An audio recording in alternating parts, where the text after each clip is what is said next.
très heureux de vous retrouver dans Vivre en France pour faire aujourd'hui un très beau voyage. Un voyage qu'on fait habituellement dans des livres en se plongeant dans des histoires de mer.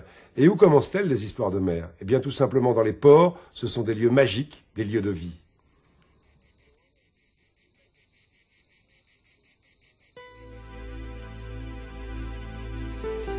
Presque tout au bout du Cap Corse, là où le paysage se fige dans la beauté, face à la mer qui a toutes les couleurs, une mer qui appelle et vous ramène sans cesse vers elle, les habitants ont l'air plus qu'ailleurs d'avoir compris le temps.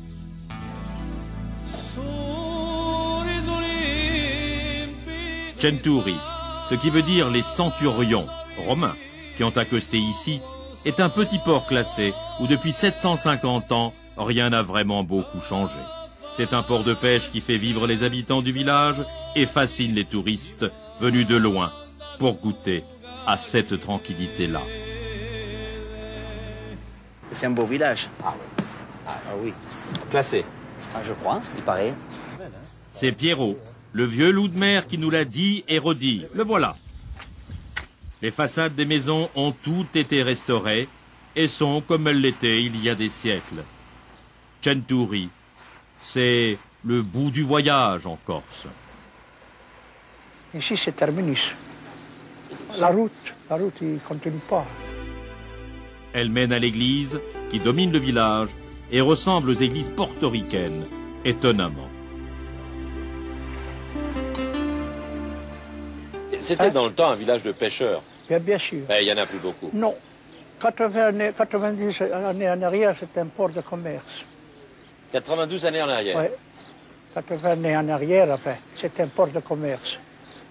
Il y avait des bateaux qui venaient décharger de la marchandise. Et qui venaient d'où? Ils venaient d'Italie, de Marseille et de Nice. Et c'était on appelait ça les tartanes, vous savez, avec des gros bateaux. Et alors aujourd'hui, il y a combien de pêcheurs? On est 60. Oh. Pas plus. On n'est que 60, ça ne peut pas être plus. Mais vous, dans votre jeunesse, vous avez connu Centuri beaucoup plus prospère. Dans ma jeunesse, on était quand même 350. Et comment se passe la vie à Centuri? On est bien. La vie à Centuri, on est bien. Et vous travaillez beaucoup? Vous êtes pêcheur? Oh non, pas beaucoup. Non. Je suis bien, moi, comme je suis. Pierrot a une vieille barque qui est la sienne depuis toujours. Oh, il sort chaque jour et ne se lasse pas de contempler son petit port dont la tour romaine surveille l'entrée. Il aime sa mer aux couleurs si claires qu'on peut la regarder jusqu'au fond.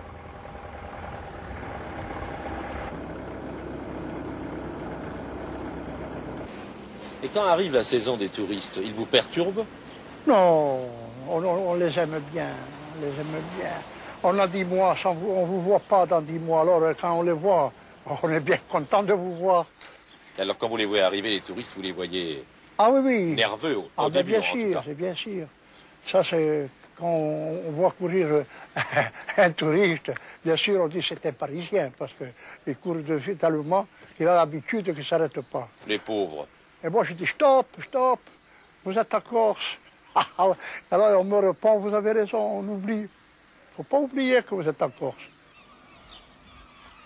Pour vous, c'est le plus beau village de Corse. Oui, moi, monsieur, j'ai fait 10 fois le tour du monde et mieux que cela, je n'ai pas trouvé. Pourtant, Dieu que le sait, si j'ai vu de belles choses. Plus beau, on ne trouve pas. Ah non, plus beau, on ne trouve pas.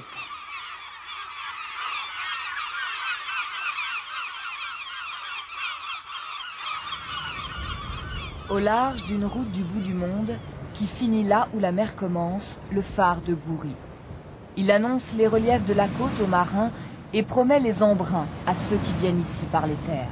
Frontière entre la lande paisible et l'océan furieux, le port de Goury est sa station de sauvetage. Un asile précieux pour des générations de marins au cœur du plus terrible passage des côtes françaises, le raz Blanchard, le Cap Horn de la Manche comme on le surnomme ici. Le port de Goury est un port qui assèche. À marée basse, les bateaux s'échouent sur la vase. Ici, On travaille avec l'heure des marées et on sort quand la mer le veut bien. Hubert Cochon est le dernier pêcheur professionnel de Goury. Hier et aujourd'hui, il est resté au port. Ici, on ne se risque pas en pariant sur une éventuelle accalmie. On attend. Pas un coin qui est facile, il faut pas ce qu'on veut. Un coup de vent qui se lève de basse mer, et puis comme on n'a pas d'eau pour rentrer, ben, faut attendre, quoi. Alors, du coup, ça peut être long, hein. Puis ça dépend que ça nous prend. Les mois d'hiver sans pouvoir sortir sont souvent longs. Alors les jours de beau temps, pas question de chômer, 8 à 9 heures par jour sur l'océan. Tous les matins, ça change, n'importe comment. C'est peut-être pour ça que j'aime ce métier-là aussi. C'est jamais la même heure, déjà. C'est pas comme travailler à l'usine. Hein, ça change tous les jours. Tous les jours, il y a 3 quarts d'heure de décalage. Marée du matin, marée d'après-midi, tous les jours. Ça... Puis la mer est jamais la même. Hein, tout à fait. Sous l'emprise des vents et des courants, la mer, le temps, tout change très vite. Chaque matin, Hubert descend au port avant de prendre une décision. Diagnostic pour ce matin. Mauvais temps. Coup de vent, 7 à 8. Je vais rester là.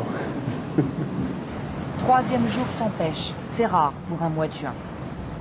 Il y a plus malheureux, ces pêcheurs ne sont pas de Goury, mais leur bateau est en panne dans le port depuis 5 jours. C'est une catastrophe parce que y avait des homards à sauter partout et c'était même pas la peine de m'en poser, ça me fout en boule. Le problème, de l'eau de mer dans la pompe à injection. La pièce de rechange est arrivée ce matin et si la mer le permet demain, peut-être pourront-ils enfin repartir. Fin de la matinée, c'est le rendez-vous de la journée. On vient regarder la mer, on joue avec, on parle d'elle, de ce qu'elle a donné, de ce qu'elle a repris aussi. Les rochers de ces alentours portent le nom des bateaux qui s'y sont brisés. À ces naufrages en série, les hommes de ces côtes ont voulu mettre un terme. En 1834, le phare est construit. En 1871, la station de sauvetage était née. Et pendant des années, c'est à la rame que les pêcheurs de vie partirent à la rescousse des naufragés. Des exploits qui leur valurent souvent les honneurs et qui suscitent aujourd'hui encore une certaine admiration. On ne se considère pas comme des héros. Hein. Comme je vous ai dit tout à l'heure, on le fait parce que c'est naturel. On ne se pose pas de questions. Hein. C'est les gens qui nous les posent. Le bonheur de sauver les gens, c'est personnel. Hein. Sauver une vie, c'est sauver l'humanité. La Gazelle, le Bosco, l'Atlantique, sur ces tableaux noirs, la longue liste des bateaux secourus. 900 vies ont ainsi été sauvées depuis 1870 par ces hommes de Goury. Lové derrière ces murets de pierres sèches, la lande pourrait presque appartenir à une autre histoire. Mais des lambeaux d'océan mouillent sa terre et au détour de ces chemins, une cicatrice silencieuse porte le nom de disparu. Entre terre et océan, la station de sauvetage, le port et les hommes de Goury ont aboli toute frontière. Même le phare, ange gardien de ces côtes acérées, a les pieds dans l'océan.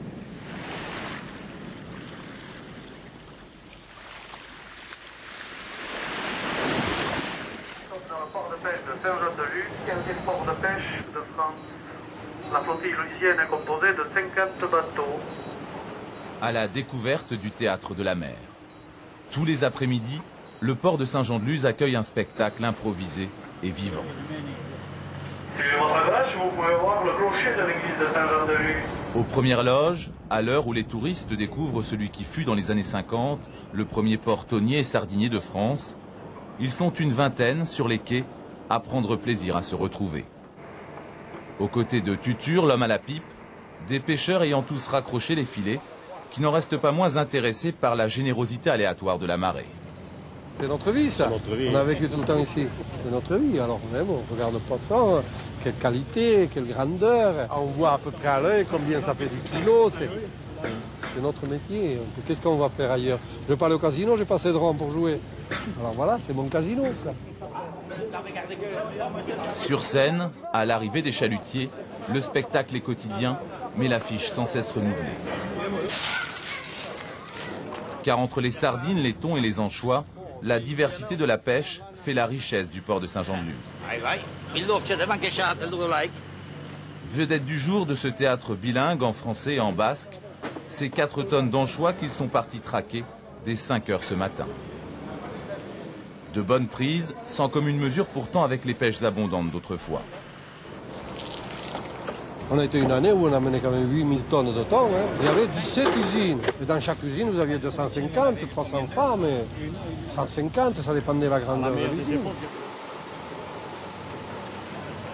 Spectateurs discrets mais attentifs de ces scènes portuaires, deux Hollandais de passage pour quelques heures sur la côte basque.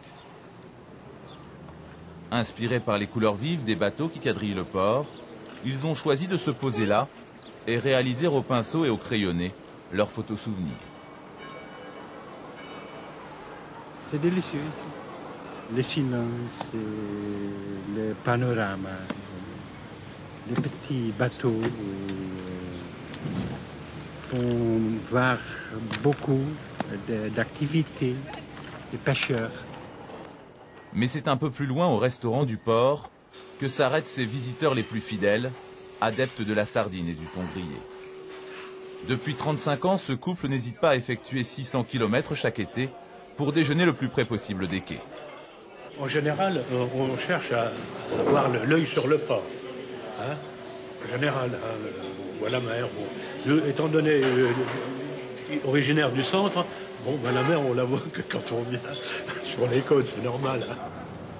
C'est à l'heure de l'apéritif que le spectacle reprend, que le port offre une nouvelle représentation. 300 mètres de filet par endroits déchirés qu'il faut retirer et changer au retour de la pêche. Messieurs viennent de rentrer pris d'incessantes convulsions. Le port connaît de nouveaux départs.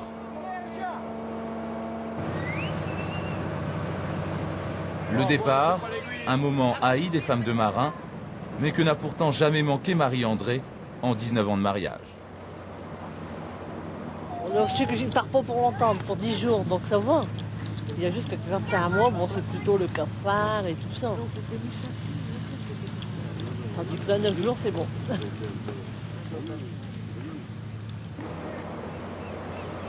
Une fois de plus, les héros sont partis, le rideau tombe, le spectacle est fini. Ce n'est que dans 9 jours, après une campagne qu'ils espèrent fructueuse, qu'ils retrouveront la baie de Saint-Jean-de-Luz.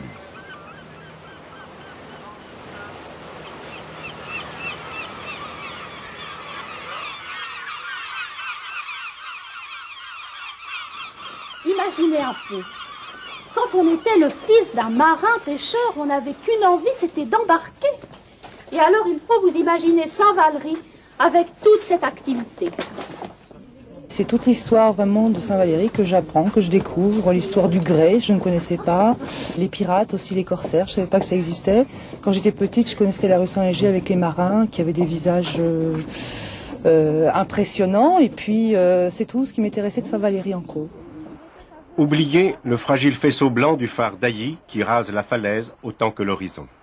Car de jour comme de nuit, au large d'un port, les marins et les navires ne connaissent qu'un horaire, celui des marées qui donne ou retire au chenal l'eau qu'il faut pour approcher des quais. Au matin, le port se découvre impotent, privé par le cycle des marées du mouvement de ses bateaux. Amarrés à l'avant du bassin toujours à flot des plaisanciers, les rares pêcheurs professionnels de Saint-Valery partent en mer les premiers. Fabrice, tu mettras en route? En ce moment, on prend quelques sols et un petit peu de carlet quand tout va bien, quoi. Là, ici, on ne met que des filets de fond, des filets qui sont calés sur le fond avec des ancres. Et l'hiver, même chose, hein, des filets qu'on laisse la nuit, on pose ça le soir et on relève le matin. Aujourd'hui, jour de marché, il faut qu'on soit rentré au plus vite pour pouvoir livrer le poisson pour la vente, ce qui fait qu'on va virer le matériel le plus vite possible et remonter notre produit de la pêche pour vendre en direct. En direct aussi, la sortie au moteur des voiliers, pressés de poursuivre leur croisière, de retrouver la houle et le plaisir de naviguer.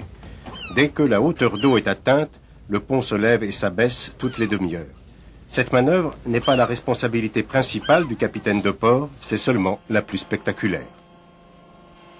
C'est une opération délicate. Les automobilistes n'ont pas toujours le respect des consignes d'arrêt pour lever le pont. On lève le pont aussi longtemps qu'il est souhaitable de le lever, dans la mesure où s'il y a 10 bateaux à faire passer, Là, on fait passer les 10 bateaux. S'il y en a 50, on va faire passer les 50 bateaux. Même le très coloré Albarquel attend son tour. Sur ce navire portugais remis à neuf, transporteur de sel autrefois, on embarque le temps d'un tour en mer. Assez longtemps toutefois pour hisser la bonne vieille toile des marins d'antan, l'entendre claquer à chaque virement de bord. Par rapport à la force du vent, on a établi la voilure un petit peu réduite, histoire que ça soit confortable pour les gens, quoi. Vous faites toujours attention à leur confort quand vous faites une petite promenade? C'est des gens qui ne sont pas forcément habitués, il y a des enfants qui sont pas très grands, et on ne tient pas non plus à dégoûter les gens de la mer. Quand on vient de la mer, un port entre aussi dans le souvenir grâce aux maisons qui bordent ses quais. Impossible de manquer ici celle qui porte le nom d'Henri IV.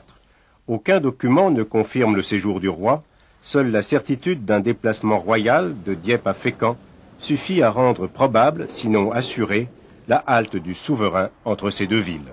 C'est une scène qui rappelle l'abattage du bois de Brazil, ce bois que les marins normands ont découvert sur ces nouveaux territoires qu'on a appelés plus tard le Brésil. De ce bois de Brazil, on extrayait une poudre rouge qui servait notamment à protéger le bois des maisons. Et à fournir la teinture des voiles des vaisseaux marchands qui ont définitivement cédé leur voilure aux navigateurs de plaisance.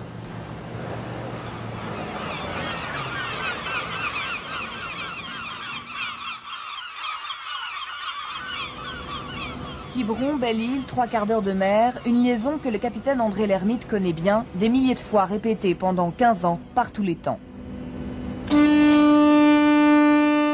L'accès au port du Palais est dégagé, chacun à son poste pour la manœuvre. Là, il regarde la maison qui est en bordure de côte, qui lui sert de limon. Timonier, il connaît la route aussi bien que moi. Ça fait autant de temps qu'il a fait, donc il y a très peu de paroles. Chacun fait son petit métier tranquille dans son coin, et ça se passe très bien.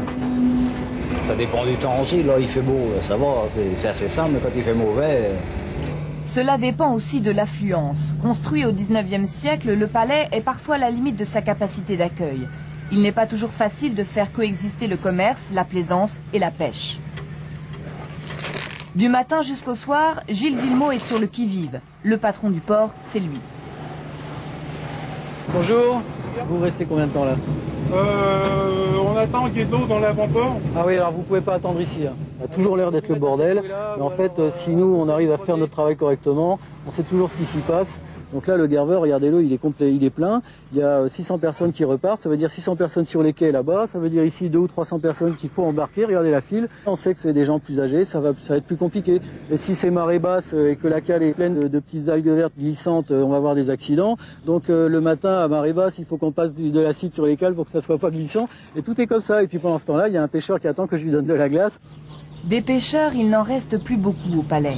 Encore une dizaine de bateaux, mais rien de comparable avec la grande époque de la sardine, qui a fait la fortune de Belle-Île jusque dans les années 60. François Stéphan a connu ces longues campagnes sardinières. Aujourd'hui à la retraite, il sculpte ses souvenirs dans des morceaux de sapin. À 14 ans, il est monté comme mousse sur son premier sardinier. J'étais malade comme un chien. On a fait 8 jours de mer, j'ai dû être 7 jours malade. Et peut-être même le 8e aussi. Souvent, j'ai dit, mais qu'est-ce que je suis venu foutre ici? Mais c'était trop tard, j'avais pas d'instruction, j'avais rien. Donc j'étais coincé là-dedans. Et qu'est-ce que vous aimez en mer? Ben, c'était ma vie, c'était mon métier, j'aimais bien. C'est bien en mer quand tout va bien, c'est très bien. Voilà, moi je sais pas comment vous expliquer ça. Si bien que Fanchik, c'est son surnom breton, descend tous les matins au port. Ben, c'est ce que j'ai de plus gros, hein. Entre les araignées de mer et les filets de rouget, il retrouve amis et anciens collègues. Et ce matin, la conversation est animée. Un accident s'est produit hier dans le port, du jamais vu, au dire des Belle-Îlois. Le circuit électrique, tout ça, c'est tout à changer. Hein. Tu vois, tu le regardes de ce côté-ci, là. Ben, si la quille n'est pas cassée, c'est bon. Tu le regardes de ce côté-ci. C'est en gros titre dans le journal. Un caboteur a heurté plusieurs embarcations et coulé l'un des plus anciens bateaux de pêche du Palais. Et ce alors qu'il s'apprêtait à passer l'écluse. Là, vous attendez quel bateau? Celui qui vient, là, le Taillefer. C'est celui qui a fait des problèmes hier? Oui, c'est celui qui a fait des problèmes hier. C'est la première fois que je vois ça. Ça fait 35 ans, c'est la première fois que je vois ça.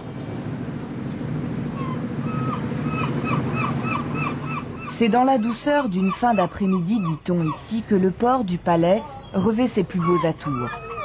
Ces jeux de lumière ont ébloui plus d'un Monet ou autre Matisse. Des générations de peintres ont tenté d'en saisir l'énergie. Pour s'y essayer à son tour, Yannick Germain a quitté le métier du poisson. Aujourd'hui, la mer, il la peint avec ses doigts. Et sur le visage de ces pêcheurs, il raconte un peu de l'histoire de Belle-Île.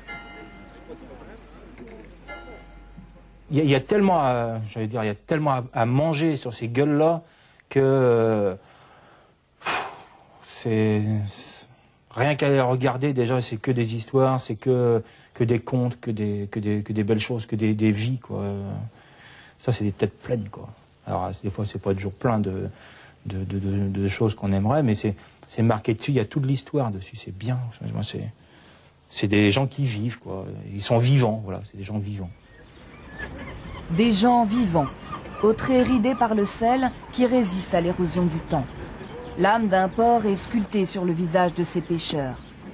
Et si leurs bateaux cherchent parfois un chemin entre voiliers et ferries, c'est leur histoire que la citadelle de Vauban porte dans sa pierre et c'est leur récit de pêche qui donnent au phare du Palais leur vraie lumière.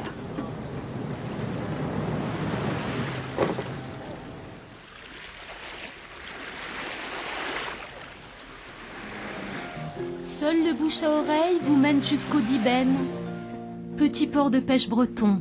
Intimement lié à Térénèse, port de plaisance, rien ne les dissocie. Niché dans un écrin de verdure, la lente progression d'une balade à pied vous donne envie d'y jeter l'ancre, d'admirer un spectacle sans cesse renouvelé, symphonie de couleurs.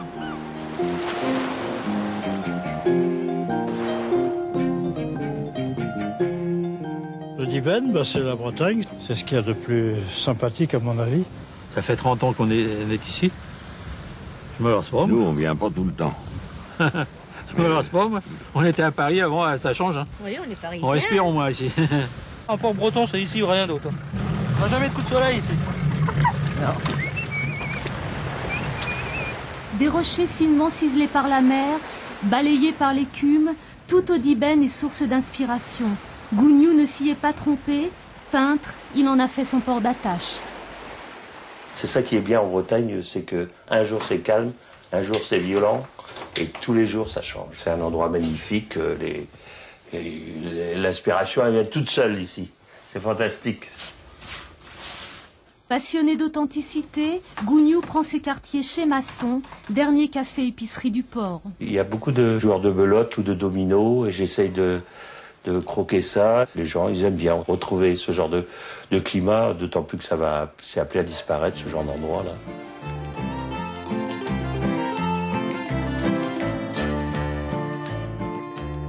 Vous jouez souvent aux cartes?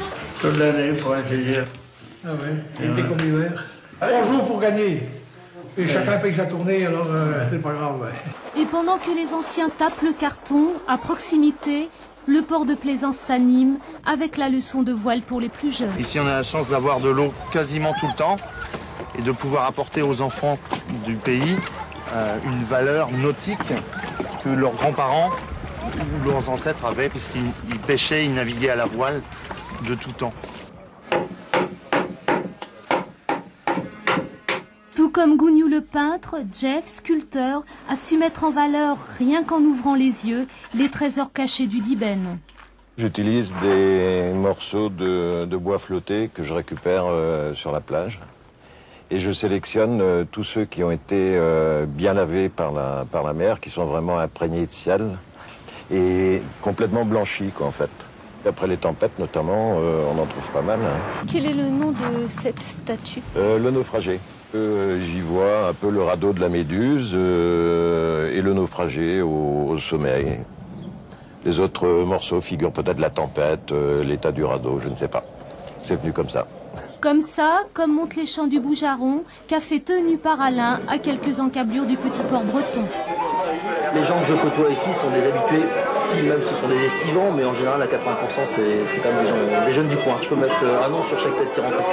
C'est la fête tous les soirs, debout sur les tables, ça chante, des chants de marins.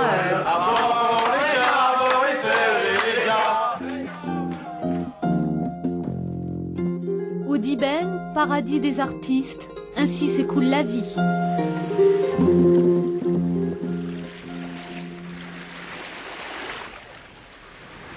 Voilà notre petit paradis.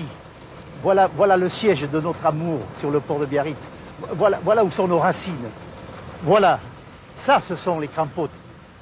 Les crampotes, ces petites maisons de pêcheurs au toit rouge, font le charme du port vieux de Biarritz. Jacques Albrespi les fréquente depuis son enfance. Ce qui les loue à la ville, son fils ou petit-fils de pêcheur est retraité. Une communauté à part où règne un certain art de vivre. Tôt le matin, les 50 crampotes ne sont pas encore ouvertes. Avec le maire élu à vie, la commune est libre depuis 1981, Jacques fait le tour du village, juste au-dessus du port. On a planté une vigne et tous les ans, au mois de septembre, nous faisons les vendanges. Et un pinard excellent. On tire même du 12 degrés, ici. Et un rouge terrible. Et c'est le vin de la commune libre. Rituel obligatoire, le lever des couleurs. Et ça, c'est les couleurs de Biarritz, en noir et rouge. Et ensuite, nous avons le pavillon des Gascons. Et vous faites ça tous les jours? Tous les jours. Tous les matins. Tous les matins. Et c'est un boulot, ça, quand même. Hein. Imaginez. Jeannot aussi est là chaque matin. Ancien de la Royale, locataire de sa crampote depuis 15 ans, fidèle à l'ambiance, aux amis et à cet abri. C'est ici ma crampote, c'est un endroit que je tiens de mon père pratiquement, qu'il avait depuis 40 ans. J'ai eu la chance d'avoir la suite, et c'est ici qu'il a vécu, ses articles de pêche, tous les souvenirs. Biarritz, c'est sur les murs, partout. Ici, il n'y a pas de femmes, ce sont les hommes qui aménagent les crampotes. Elles sont très recherchées et ne se louent qu'à certaines conditions. Pour avoir une crampote, il faut avoir un bateau. Il faut être biarro, payer ses impôts locaux à Biarritz, et une petite taxe, un petit loyer, une taxe d'habitation. On ne peut pas y dormir. Ça, c'est la crampote du maire. Un peu encombrée, il s'y retrouve toujours. Longtemps, ces abris furent ceux des chasseurs de baleines, les Gascons. Aujourd'hui, les retraités s'y donnent rendez-vous. Je suis là tous les matins à 6 heures. Et je repars le soir. Hein. Je ne bouge plus ici. Hein. Mon appartement, pour moi, c'est rien. Ils viennent pour voir les bateaux partir à la pêche, pour discuter avec les copains, faire le point pour la journée. L'activité essentielle aux crampotes, c'est de bavarder. Il n'y a que ça à faire, ou presque. Bah ici, c'est spécial. On vient le matin, on arrive à midi, on s'aperçoit qu'on ne fait rien de la journée. Voilà, c'est ici un milieu de perdition. Là, le courage, il n'y en a pas ici. Enfin, ici, on glande pas grand-chose. Seule obligation, aux Farniens-Tambian, embellir sa crampote, c'est la règle. Ah, mais ça, il faut les entretenir. C'est la beauté du site. Toutes les crampotes bien peintes, c'est magnifique. Ça fait tuer le temps aussi. Parce que des journées, c'est long, hein. Ce qui compte avant tout, c'est la convivialité. Combien on est là, en définitive, là? Combien on est ce matin? Tous les jours à 9h30, on s'invite entre crampotes. Ça nous plaît terriblement, ça, c'est viscéral. Tous les amis, c'est viscéral. Alors, on ne passe pas un jour, c'est pas possible, sans venir au port. On descend au port, il n'y a rien à faire. C'est toujours, c'est pas possible. Pratiquement, c'est qu'il est mort, quoi, le mec, s'il vient pas, quoi. Ou il est très malade, hein. On va aller à table maintenant, on ne parle plus, on mange et on se tait. Et je ne veux pas qu'il y ait de reste. Oui. Allez, voilà. Ça s'appelle ça des œufs à la vente fraîche, mais on appelle ça une craquade le matin. De bonne heure, juste après la pêche, là, on casse la croûte pour que l'estomac ne crie pas trop. Si les craquades matinales sont une institution joyeuse, présidée par le maire, au rôle un peu folklorique, il veille sérieusement sur ce lieu unique. Il faut qu'il reste tel qu'il est le plus longtemps possible. Peut-être, nous, on ne le verra pas disparaître. Ça disparaîtra peut-être un jour, mais pour le moment, il ne faut pas y compter. C'est notre patrimoine. Mais ici, le port est au Biarro. À 2 pas des crampotes, le petit casino, ouvert toute l'année. En fin d'après-midi, on s'y retrouve pour jouer au mousse, un jeu basque. Pacho. Eh bah. Es, toi alors. On a un panorama là, des tonnerres, hein? On voit tout là. C'est le plus beau bateau du monde. C'est le petit coin ici. Le plus beau du monde. On n'a pas besoin d'aller ailleurs, nous. Demain, ils seront encore là pour la craquette du matin, l'apéritif, la partie de cartes. C'est ainsi qu'on vit heureux aux Crampottes de Biarritz.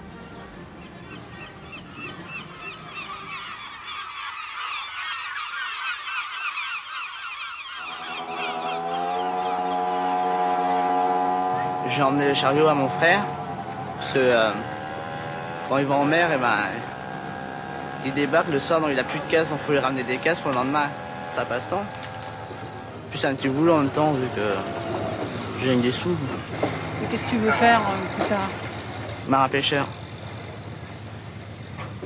Adolescents, marins en retraite ou flâneurs du dimanche, ils ont tous une bonne raison d'aller attendre sur les quais de Saint-Guénolé un frère, un vieil ami, un bateau de retour de pêche. Et je voulais faire marin, mais ma mère n'a pas voulu quand j'étais plus jeune. Dans beaucoup de familles ici, ils ont quasiment tous perdu un enfant ou quelqu'un, un proche. L'hiver dernier, sur le quartier du Guilvinec, dont dépend Saint-Guénolé, 10 hommes ont disparu en mer. Ben, on a été élevés ici et c'est toujours comme ça, quoi. Ouais. Qu'est-ce qui est toujours comme ça? Ben, qui partent, c'est le métier, quoi. Marianne Calves venait aider son père. Son mari a pris la suite, seul en mer, à la ligne, du lieu ou du bar, et chaque jour, elle est encore là. Je fais tout le tour, je passe vers la côte, là, je fais tout le tour, et souvent mon père est là en train de pêcher ou un peu plus loin. Donc. Mais toujours, tous les jours. Et qu'est-ce que vous venez vérifier? Ah, je sais pas. La vie des unes est réglée par un retour quotidien. Leur homme pratique la pêche côtière. La vie des autres est ponctuée de brèves retrouvailles en famille tous les 15 jours, 3 semaines. Leur homme fait la pêche hauturière ou le thon en saison. Aujourd'hui, la mésange rentre de sa première campagne. C'est vrai que la femme de marin a une vie seule avec ses enfants, quoi. Et puis, on a pas lourd à porter, ça. Il ne faut pas qu'il arrive des gros problèmes. Mais bon, je pense qu'on doit avoir du caractère pour supporter ça, je sais pas. Vous, marin, c'est un métier comme un autre? Non, pas vraiment, non. Ah, ils sont à la merci de plein de choses, du temps, des cours de poissons, des... Je pense qu'il faut vouloir pour être marin, quoi, à l'heure actuelle. Ah, Nona aime bien, il dit qu'il sera marin, déjà. À 5 ans, il dit qu'il sera marin, je sais pas. Tu iras en mer, Nona? Non. Vous, ça vous plairait? Non, du tout. Du quai de Saint-Guénolé, pas un jour, pas une heure sans qu'une embarcation fragile ou imposante ne prenne le large ou n'en revienne. Pas un matin, enfin, sans que les hommes à bord ne tentent la mer pour en revenir meurtris de fatigue, mais fiers du poisson pêché en pagaille, frais, coloré et parfois vivant. Ça change tout le temps, la mer. Tous les 6 heures, il y a un changement de paysage. 3 fois par nuit, il va vérifier les 25 feux et balises de la pointe. Son père, patron pêcheur, ne voulait pas qu'il fasse la pêche. Aussi est-il devenu gardien de phare. Aujourd'hui, à Eckmühl, veilleur, pour préserver du naufrage les navigateurs noctambules. C'est une question d'habitude. Après quelques années de phare en mer, on a l'habitude du vent, des éléments déchaînés, quoi. Chaque phare a son âme, ça, le petit grain qui fait qu'on s'y attache. Ah, ouais. Comment vous la décririez, l'âme du phare d'Eckmühl? Elle est majestueuse, déjà. À l'aube, le phare s'éteint et les sardiniers rentrent au port. Roger, 25 ans de pêche au large, vient donner un coup de main à Notre-Dame de la Joie. C'est qui dit qu'il aime la mer, c'est un menteur. Les gens vont pouvoir avoir des sous. S'ils n'auraient pas de sous, ils n'iraient pas en mer. Hein. Non. C'est bon pour les régater dans la baie de Concarneau ou bien à la Trinité-sur-Mer un dimanche, quoi. Ça c'est bien, mais j'ai jamais entendu un marin dire qu'il aimait la mer. Hein. Il y avait les tempêtes, tout ça, on avait peur des fois. Hein. Maintenant, j'adore la mer, mais de loin, quoi. La voir, quoi. Sur la terre ferme. Alors j'aime bien, tous les jours, aller la voir.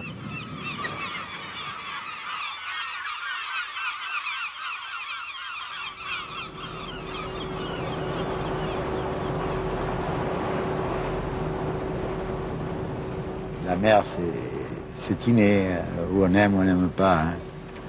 D'abord, pour faire le pêcheur, il faut aimer ça, autrement on ne peut pas. Hein. La mer, elle est dans ses yeux. Bernard Grondona a bientôt 70 ans. Pêcheur à la retraite, mais toujours sur le pont pour aider son fils à prendre la relève. Son métier, il le tient de son père, l'un des plus fameux pêcheurs de son époque. À 80 passés, il avait encore le goût du sel sur la peau. Car chez les Grondona, C'est en mer que l'on respire, et puis c'est ici, dans ce petit port de Marseille, que de père en fils, l'on donne son premier et dernier souffle. Je suis toute la journée en bas. Lorsque j'arrive chez moi, je me mets à la fenêtre, je continue à le regarder. Et je ne m'en lasse pas. On ne s'en lasse pas, il y a toujours quelque chose à voir. Cet endroit, c'est le Vallon des Eaux. Un petit port niché dans sa calanque, un village de pêcheurs, à 71 marches de Marseille. Au siècle dernier, des marins génois qui venaient y passer leur saison de pêche ont décidé de s'y installer. Les Grondona, Rossi, Tassara, Scotto et autres familles du Vallon habitent aujourd'hui dans les murs des cabanons de leurs ancêtres. Il y a quand même une chanson qui vous le dit, hein, le cabanon, ce que c'est. C'est très connu. À Marseille, si vous ne connaissez pas la chanson Le Cabanon, vous ne connaissez rien. Ben, je connais rien à Marseille. Eh ben alors, il vaut mieux que vous remontiez à Lille. Les gens du Nord, avec des airs d'envie, demandent ce que c'est qu'un cabanon. Un cabanon, c'est toute notre vie. C'est tout et rien, car ça n'a pas de nom. C'est un endroit où l'on y fait des glagues.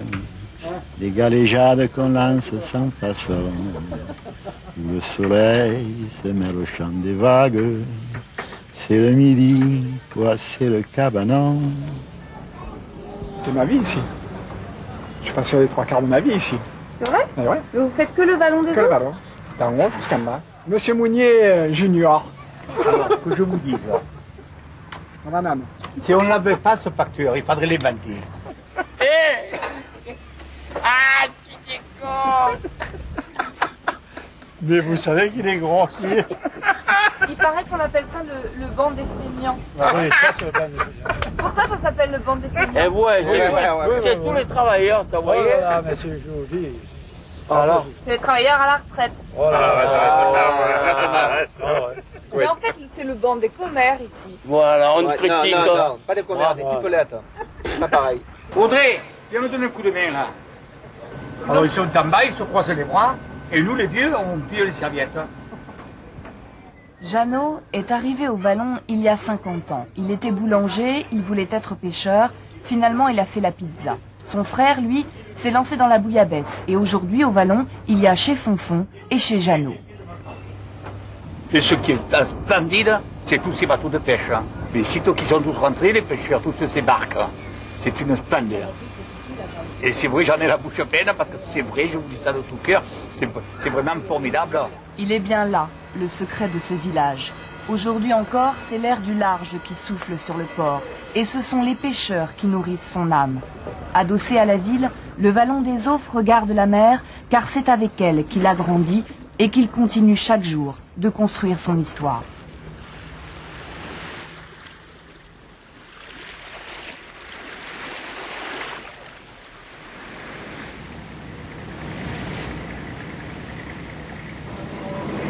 Dès la fin de septembre, à Honfleur, c'est la saison des crevettes. Tout juste pêchées, elles sont déjà emportées. On a le plaisir de les manger tièdes. Demain, c'est à peu près à la même heure? Demain matin, alors à partir de 9h. Et il y aura un autre arrivage à 11h30 à peu près. Merci.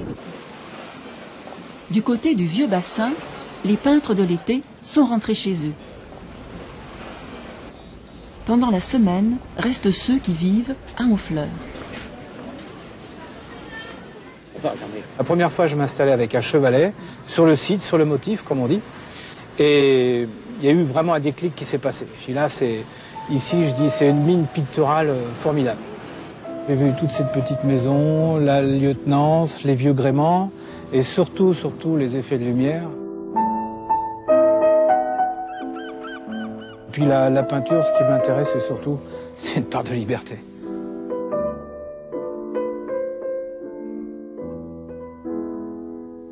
La liberté de peindre, Eugène Boudin l'a vécu si fort à Honfleur au siècle dernier. Il a aimé y traduire les mouvements, les brusques colères du ciel. Là, il y a quelque chose d'indéfinissable, il y a quelque chose de magique. Rien qu'autour du bassin, les petites rues dans Honfleur, même à 5-6 km, on ne peut pas imaginer le nombre d'endroits. D'ailleurs, il y a des gens qui viennent du monde entier pour peindre ici. On aime tant y peindre, et aussi on aime y flâner. Combien paisible aujourd'hui celle qui a connu la guerre de 100 ans et aussi les grandes expéditions. C'est d'ici que Samuel de Champlain est parti et a fondé Québec. Mais si vous passez par Honfleur, vous ne pouvez pas ne pas rencontrer Auguste. Oui, la mer monte. Un ancien marin. Je suis poète. Les poètes, ce sont des artistes. Quand la brume opaline nous traîne en reflet d'or, quand un dernier rayon éclaire encore la ville, comme il fait bon flâner d'un pas toujours tranquille, autour du vieux bassin qui lentement s'endort. Là, on ne peut pas toujours les citer. Les pêcheurs. Ils étaient nombreux à Honfleur au début du siècle. Encore plus de 30 chalutiers il y a 5 ans. Et aujourd'hui... Les bateaux de la taille du mien, oui, il en reste à peu près une quinzaine.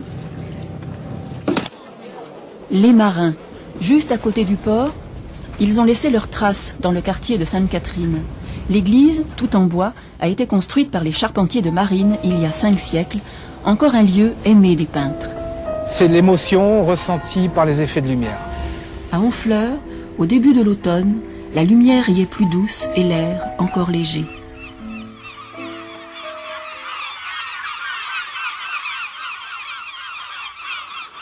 Ce matin, les journaux titraient « Série noire à Marennes-Bourse-Franc, un second crime déguisé en noyade ». Avant d'écrire des romans, eh bien, je tenais la comptabilité des ostréiculteurs. C'est comme ça que je suis arrivé à Marennes et à Bourse-Franc. Il y a bien sûr le décor. Et puis, il y a aussi tous ces ostréiculteurs qui mènent une vie très passionnée. Les hommes et les femmes ici sont des gens qui sont très très vifs, où il y a une ambiance qui se prête très bien à un roman policier. Jette tes bottes sur le chaland, descends par l'échelle. Simplement et comme chaque matin, Danny Morin prend la mer. Entre Seudre et Charente, il va à la casse du Four, à une demi-heure de route en chaland. Comme Danny, ils sont quelques 1500 ostréiculteurs à sillonner chaque jour le bassin, 2 heures avant basse mer pour rejoindre leur parc. C'est la Maline, la période des plus hauts coefficients du mois. Et Danny va, avec son fils, loin de la côte, déposer des tables là où la mer se retire rarement. Les hommes et les femmes de là-bas ont leur fierté. Ils dissimulent à ceux qui passent sans s'arrêter la dureté de la vie ostréicole, dureté faite d'eau glacée qui vous saisit par les pieds, d'horaire des marées, de la hantise de la pousse et du verdissement des huîtres, des cours si aléatoires, des commandes qui tardent pour les fêtes. Je sais pas s'il a fait 15 degrés là. Et l'hiver, je m'amuse pas comme ça. On se connaît tous, pour ainsi dire, même si on se connaît pas de nom, on se connaît de vue, entre les gens de l'île, les gens de la Seudre. On a la même façon de travailler, on a à peu près le même matériel. Je suis né à Bourse-Franc, j'ai toujours vécu à Bourse-Franc. Pour travailler sur les champs de la mer, Danny se fait aider de femmes et enfants. Chaque année, une vingtaine de tonnes d'huîtres sort de ses parcs, de ses poches, de ses mains calleuses. Éclaircies, détroquées, dégorgées, ces huîtres-là seront pour Noël. Jules Ostréas aimait ce décor et s'en remplissait les yeux comme s'il craignait de le voir disparaître, dénaturé ou envahi par une modernisation sans précaution, par les nécessités économiques. Qu'allaient-elles devenir ces cabanes si pittoresques avec leurs façades en planches noires et leurs toits de tuiles rouges, puisqu'aucun jeune ne pouvait plus s'y installer? La mer descend, les bars se vident et le quai de Bourse-Franc prend des allures de chantier à l'embauche. Glacière à la main, cuissardes aux genoux, femmes et enfants sont de la partie. On croirait les familles invitées à un déjeuner en mer. À marée basse, le port est désert. On accède à pied au fort, plus une île mais un continent. Certains disent que le coin deviendra balnéaire. 2 mois par an, l'été, Hugo fait le passeur à marée haute. Et oui, venez donc. Sur la gauche, surplombant la mer, le pont d'Oléron, encore souligné d'un trait de lumière orange, connaissait déjà un trafic intense. Des camions, des voitures circulaient dans les 2 sens, sans bruit de moteur. Le clapotis régulier du ressac sur les galets l'absorbait, annihilant jusqu'à leur présence.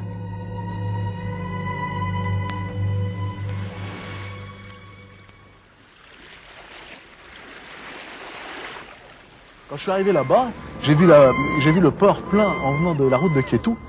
Ah, ça m'a fait...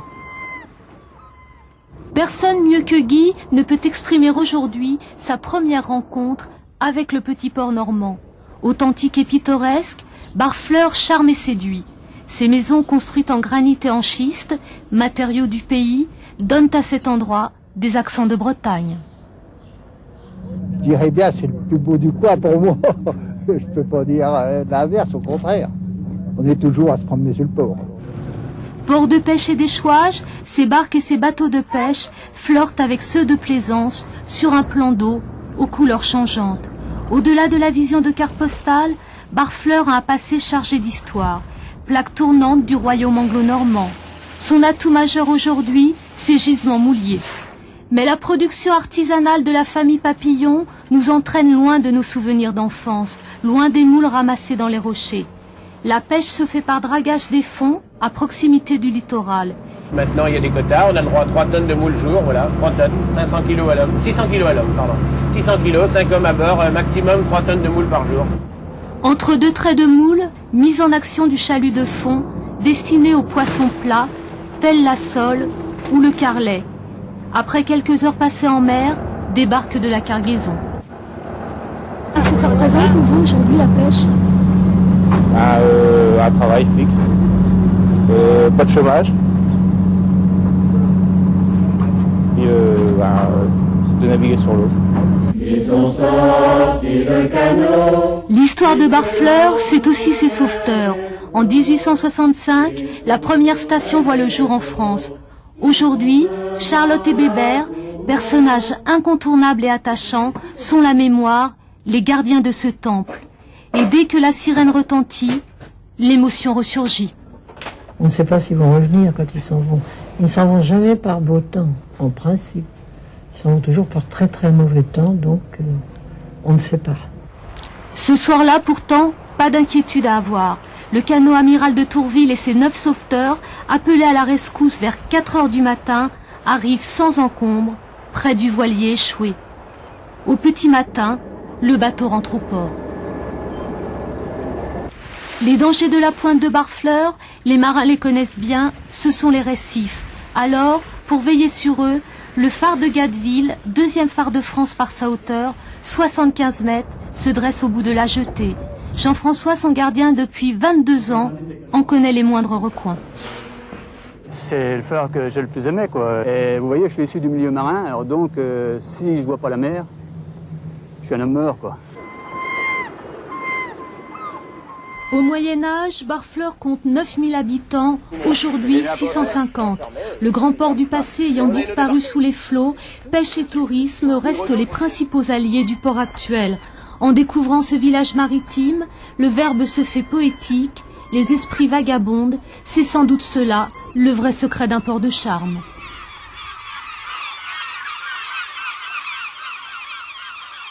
Daouet est un port qui ne voit pas la mer. Non qu'elle s'est retirée pour toujours, mais parce que le port trouve la baie de Saint-Brieuc au bout d'un étroit et court passage entre rochers. De même, lorsqu'on vient du large, on ne remarque pas ce havre bien protégé qui garde, quel que soit le temps, ses bateaux au calme et au sec. À la belle époque du port de Daouet, lorsqu'il n'y avait pas encore de bassin pour les bateaux de plaisance et sans doute fort peu de retraités occupés à la capture des crustacés, la mer, au gré des marées, abandonnait le port ou le remplissait de bateaux chargeant céréales et pommes de terre, quand goélettes et trois-mâts s'approchaient apportant leurs prises lointaines. C'était des bateaux de 20 et quelques mètres, 25 mètres. C'était d'ailleurs quelque chose, une chose qui était devenue presque un leitmotiv, parce que les navires qui arrivaient devant Daouet, quand le vent n'était pas bon, ils mouillaient. On envoyait une embarcation apporter un filet, et c'était les femmes qui les tiraient, qui se mettaient toutes en ligne et qui tiraient les navires. Et c'était resté dans la tradition même des grands Terre-Neuve qui ne venaient plus ici. On disait quand le vent était bon, quand on partait de Terre-Neuve ou de Groenland pour revenir vers la France, on disait « Ah, les femmes tiennent déjà le bout ». Moi, je me rappelle des dernières.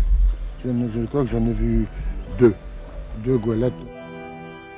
Avant-guerre, Francis Lefebvre a lui-même pêché la morue sur les bancs de Terre-Neuve, à bord des fameux Doris. Le Doris servait à tendre des engins de pêche et les relever. C'est un excellent navire. Bien manœuvré, c'était insubmersible. Quelques maisons d'armateurs, la rue des Islandais, le quai des Terre-Neuvas, nomment le passé de Daouet.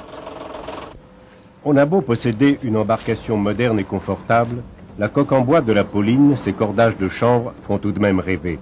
Car la Pauline, qu'elle soit à flot ou appuyée sur la vase du port, est à coup sûr le plus beau de tous les bateaux mouillés à Daouet.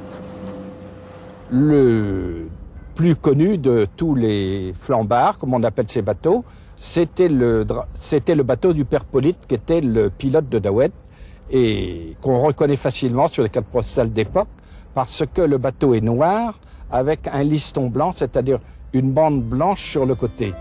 Cet ancien vétérinaire, que le patrimoine local captive, a préparé la reconstitution de la Pauline à partir des seuls documents retrouvés, une douzaine de cartes postales. Grâce à l'association qui porte son nom, la Pauline a repris la mer en 1992. Le flambard actuel reproduit à l'identique le dernier bateau pilote de Daouet. Le patron montait à bord des navires à guider, tandis que l'équipage montrait la route à suivre pour atteindre le port. Pour embarquer des passagers d'un jour, la Pauline a dû accepter dans ses flancs un moteur aux normes de la sécurité en mer. Mais c'est pour l'assurance de sa ligne, la confiance que ses proportions imposent, son aptitude tranquille à tenir tête aux vagues, que la Pauline donne l'envie de mer à plus d'un terrien.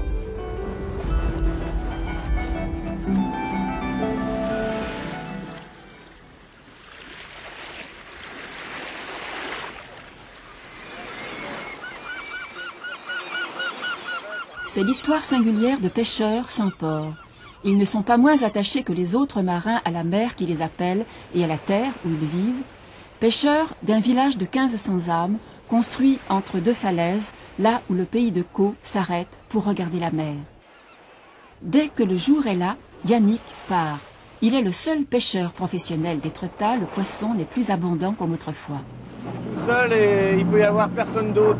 C'est d'avoir un autre concurrent, ça serait dur.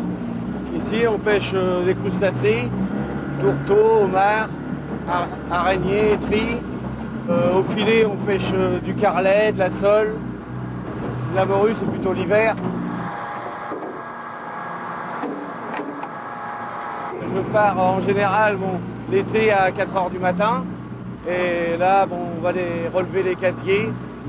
Enfin, j'espère qu'il y aura du tourteau et puis du homard.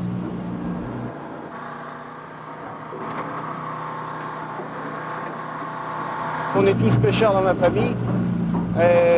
J'ai 4 frères, les 4 sont pêcheurs. La falaise d'Aval est son témoin quotidien. La manne-porte, puis la porte d'Aval et l'aiguille, que l'on dit creuse, il les contourne tous les jours.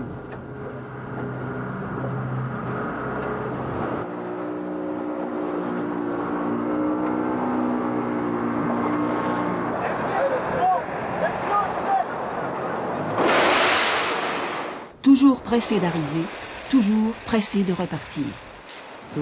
Toujours au présent, toujours à l'affût de repartir en mer. Si la mer est plus calme, si ça mollit un peu, toujours de repartir. Un treuil électrique hisse doucement la barque sur les galets. Ces images datent des années 20. C'étaient les matelots, les femmes de l'équipage qui s'attelaient au bar du cabestan pour tirer les barques chargées de poissons au creux des galets. Si on surnommait les pêcheurs les dos plats, c'est qu'ils poussaient les grandes barques, les caïques, avec leur dos jusqu'à la mer. Les plages sont plus calmes aujourd'hui. Il n'y a plus que les mouettes pour profiter de l'eau de source qui coule sur les galets. Mais lorsque la mer se retirait et laissait apparaître l'eau pure, les femmes s'installaient avec leurs paquets de linge, elles creusaient des petits lavoirs, l'eau saumâtre disparaissait jusqu'à la marée montante. Aujourd'hui, sur la côte, on est marin, surtout pour le plaisir, même si la mer est trop forte. L'aventure. On a pris plein. On est trempé, hein. À Étretat, il y a 60% de retraités. Moi, j'adore Étretat. Je sais pas qu'est-ce qui m'attire, je saurais pas le dire, mais j'adore Étretat, je n'irai pas plus loin. Mais qu'est-ce qui attire et a tant attiré les grands peintres, comme Claude Monet, au pied de ces falaises?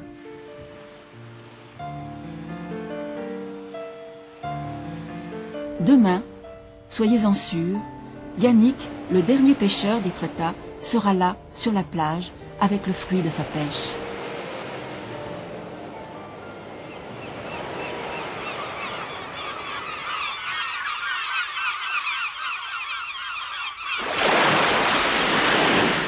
Il est des ports où la vie se cherche, s'épie. Des ports fantômes presque, qui se livrent au rythme des marées, plus que tout autre.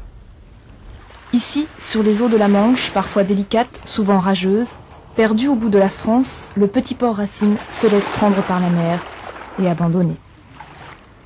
Mais quand l'eau franchit à nouveau les digues, il n'est soudain plus seul. Anciens pêcheurs, éternels admirateurs viennent humer son air paisible et serein avant de décider de quoi sera fait demain. Pourquoi est-ce que vous êtes venu ici ce soir, monsieur Digard? Je vais rentrer mon canot qui est dehors, là, parce qu'il y a un peu de vent d'annoncer. Et vous faites ça souvent? Tous les jours quand je peux, en dehors de mon travail. C'est mon loisir. Je suis né ici, j'ai un bateau dans le port ici depuis bientôt 30 ans maintenant.